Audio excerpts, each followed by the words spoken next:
Zdravo, evo nešto zanimljivo.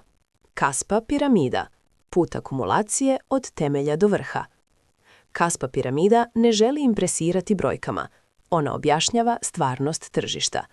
Također pokazuje kako se kapital u Kaspaji gradi. To se ne događa skokovima ili srećom. Nije ni stvar pravog tajminga. Umjesto toga, kapital se gradi kroz vrijeme. Potrebna je disciplina i razumijevanje ciklusa. Svaka razina piramide je faza razvoja investitora. Ona ide od početnika do rijetkih. Ti rijetki su izgradili dugoročnu stratešku poziciju. Put od temelja do vrha je proces. U njemu više učimo o sebi nego o tržištu. Kaspa, kao i svako ozbiljno ulaganje, prvo testira strpljenje, tek onda nagrađuje znanje.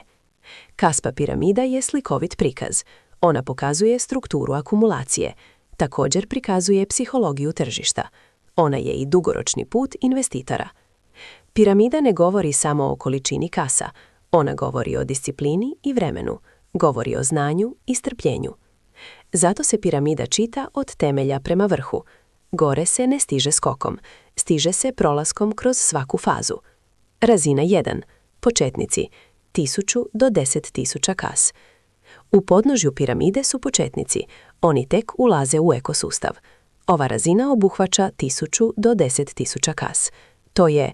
Hvala što ste gledali. Pretplatite se za više sadržaja.